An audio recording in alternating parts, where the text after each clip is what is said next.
Hi, everyone. In this video, we're going over the active forms of the participle. This is Athenaze, chapter 9 alpha, page 158 in your textbooks. Now, it's strange to begin here with the verb aimi because that's typically very irregular and kind of a one-off, but its participial forms are the basis of most other active participial forms. So this is the chart to learn. And then once you have this, you'll be able to do most other verbs in the active in Greek. We'll get to more complex tenses and combinations further down the line. But for present tense verbs, this is what we're looking for. The first thing to note is that over here in the masculine column and over here in the neuter column, we are looking at something that's familiar. Endings in ns, os, ia, s, on, c, and then as, short alpha there. These are our third declension endings.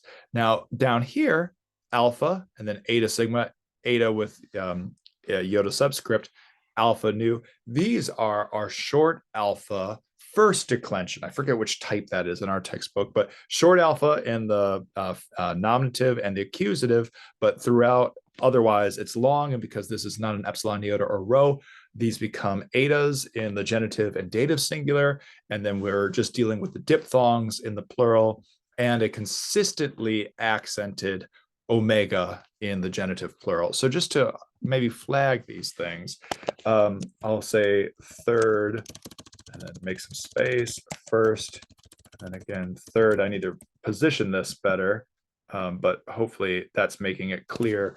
We've got a form that has two different declension forms. Masculine and neuter both follow the third declension, while the feminine follows the first. This is just like pas pan, which we had in an earlier chapter, but instead of an alpha for the stem, we have an omicron for the stem.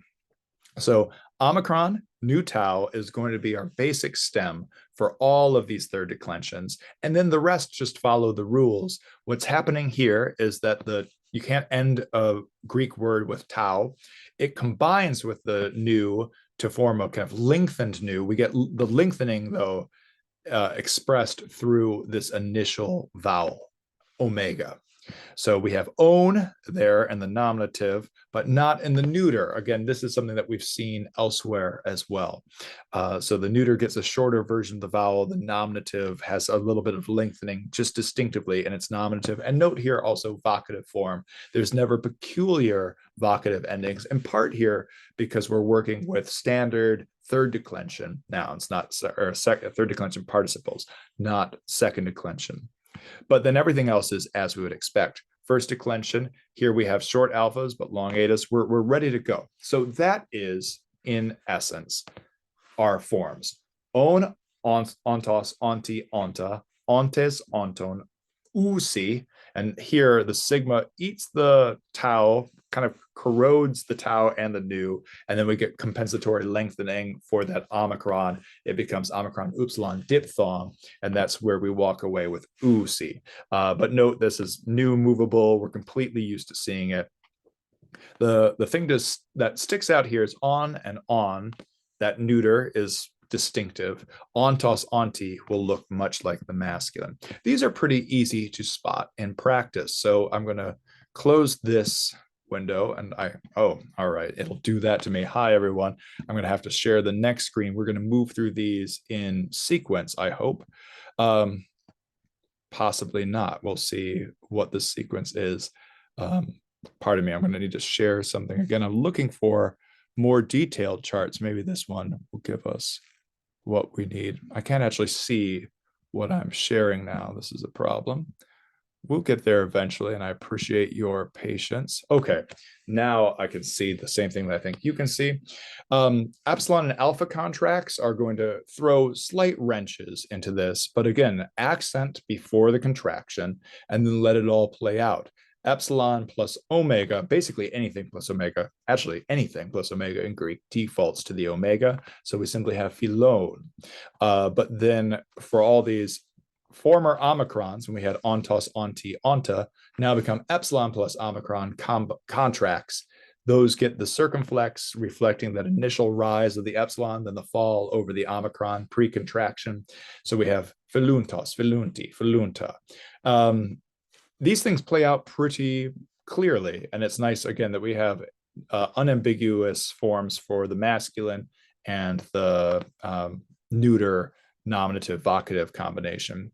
Note here that none of this affects the endings for anything, and that because of so many of our long vowels that are ending our first declension feminine participles, we won't see so many circumflexes simply because our finals here are long. Therefore, the accents on the second part, the oo,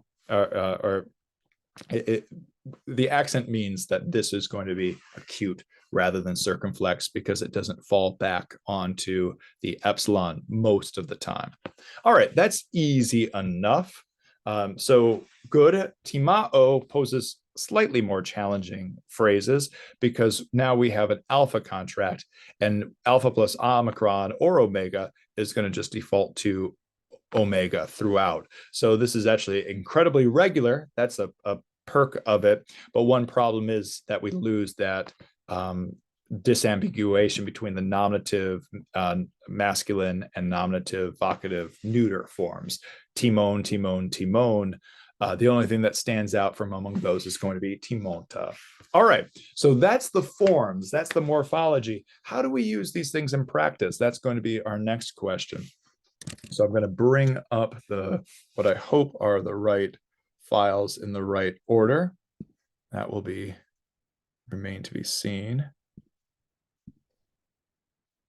Somehow it seems like I have saved these in reverse file order name, but that's fine. We'll get there.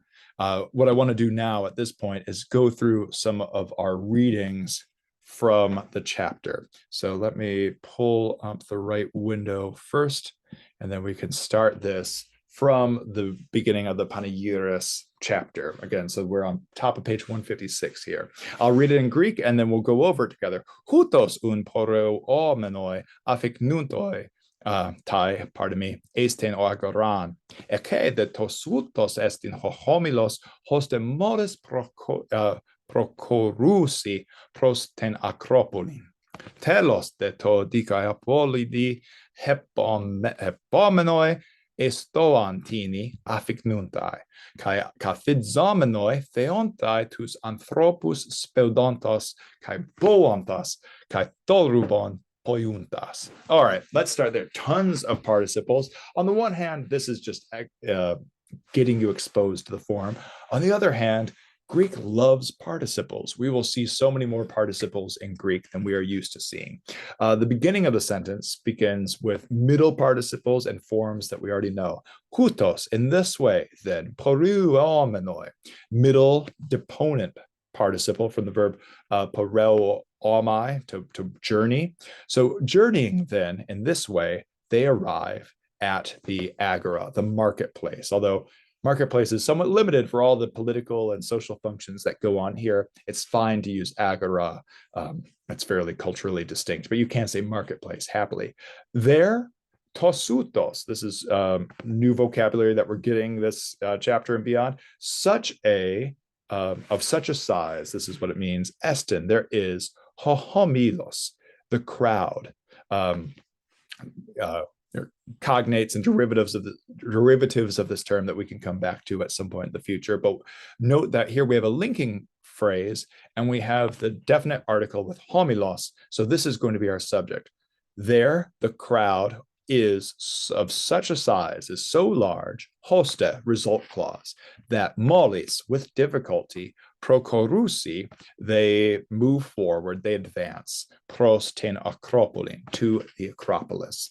Teloste, at last, to Dikaiapolidi, to Dikaiapolis, or for Dikaiapolis, but we're going to see how his dative grammatical status is functioning as we go on. Hepomenoi. Okay, so this is hepomai, the deponent verb to follow, and you follow someone in the dative, just as you can hageomai, deponent verb, lead them in the dative as well.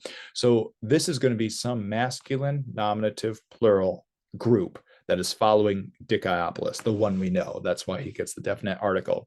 So at last, following Dikaiapolis to the Stoa. Again, you could use the Greek term here, but portico colonnade, one of these long sheltered areas in the agora. And I think we have an image in the book of a reconstruction of what this would look like. Afiknuntai tina, Well, tina affectuntai. Note that the tina here has to be enclitic. We see a final acute accent on stoon, no accent here. So this is saying they arrive at some colonnade. And then who is this? This is going to be the family of Dicæopolis, but that part's been lost a little bit. So following Dicæopolis, they arrive at some portico. Kai kathizomenoi, and sitting down, theontai, they look at. Again, another deponent verb, theaomai. This is an alpha contract. So we say theaomai, but really we should be thinking theomai. Theontai is our proper third person plural conjugated contracted form. They look at tous anthropos, the people. Speudontos, finally, we get our active participle. Kai boontas, another active participle. Kai thoruban poiuntas, our third active participle. So look, we got three participles here. Each one has a slightly different form. Speudontos is going to be our standard non-contract verb, our participle. We have our stem, speud, right there. And then ontos is just the genitive, or sorry, accusative plural masculine form. And again, it has to be masculine. This can't be feminine because feminine would use first declension here. And of course, it's in keeping with all these other masculine plural participles we've had. And we're talking here with tous anthropos. So presumably it's a group of people and it includes male figures. So that's one reason why we're happy using the masculine accusative plural participle here. So the participle's head is anthropos, tous anthropos, the people, and these are not attributive uses of the participle because they don't immediately follow or closely follow a definite article. These are the predicate or non-attributive circumstantial uses of the participle. So the Dicæopolis' family does the sitting and they watch the people hurrying. Watch the people as they hurry, because they hurry. You can do lots of translations here, but the idea is that the people are hurrying. They're not just looking at the hurrying people and ignoring everyone else. They're looking at all the people, and the people are doing various things. They're hurrying, again, non-contract participle. They're shouting, bo'ao. So this is alpha contracting with that ontas or omicron nu tau alpha sigma ending and giving us this circumflex over the omega. That's an alpha contract. Shouting, and here we have our epsilon contract giving us yet a different form, poiuntas, making a, or n, as we have it here, uproar. So from the top, in this way then, journeying in this way then, they arrive at the marketplace. There, the crowd is of such a size that it is difficult to advance toward the Acropolis. That's where the festival is. At last, following Dicæopolis, they arrive at a some colonnade or portico, and sitting down, they look at the people hurrying and shouting and making an uproar. Ede de mala penosi hoipaides, hodepilapos alantopole hora diatu homilu othizomenon kai to onia bonta tonun patera kale kai o papapile pesin idu alantopolis proscore aruk etheles siton onestai malagar penomen. We'll get to this Alantopolis and its Aristophanic connections some other time. It's a great title, as we see here, Sausage Seller. Ha Dicæopolis ton Alantopolen, kale kai siton onetai. Hutos un entestoa katidzontai alantas estiontes kai oinon pinontes. More participles. This is what we're here for. Already or soon. Very much. They penosi are hungry, the children. So and shortly thereafter, and already, by the time they're here, the children are already very hungry. And Philip sees a sausage seller through the crowd, othizomenoi, pushing. So he's probably pushing his way through the crowd rather than Philip seeing him. This diatu homilu could be as a prepositional phrase working with either verb. or well, either the verb or the participle. But the fact that it's preceding this participle makes it more likely to be functioning and modifying it. So Philip sees a sausage seller pushing his way through the crowd and shouting ta oinia, or so shouting about his wares. Hey, sausages, sausages for sale. That's what we're trying to imagine. He's not like yelling at the sausages, although maybe, who knows? He's not like using them as mouthpieces. He's shouting his wares.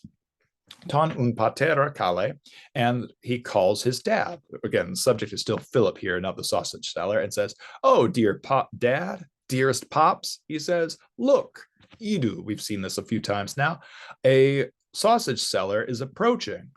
Don't you want to buy some food or just a meal?" So yeah, this is not indefinite. It's just siton. Good, this is working. And onestai is a deponent verb. This is the infinitive, complementary with Athenaze. So are you willing? Are you not willing? Aren't, and then, yeah, so you are willing, you are not willing. Ara is saying that this is a question. So aren't you interested? Aren't you willing to buy a meal? For I am very hungry. Or sorry, we are very hungry. Now we have the first person plural. Houn Dicaiopoulos then calls the sausage seller and buys a meal. In this way, then, in the portico, they sit, eating sausages and drinking wine. So note how these heads are working here. We don't actually get a nominative express subject of estiontes, but our subject has been really constant this whole thing. It's been Philip, the children, the family. We're clearly talking about Dicaiopoulos' family here. So they sit, that's the unexpressed third person plural subject of kathidzontai. And what are they doing while they're sitting? Again, this is not giving us attributive information about the head of the participle, but circumstantial predicate information. They sit eating sausages and drinking wine.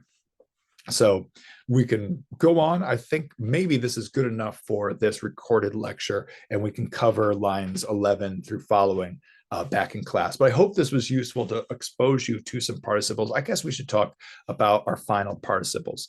These penontes and estiontes, non-contract verbs, nominative masculine plural forms, working together with the subject not expressed of kathidzontai.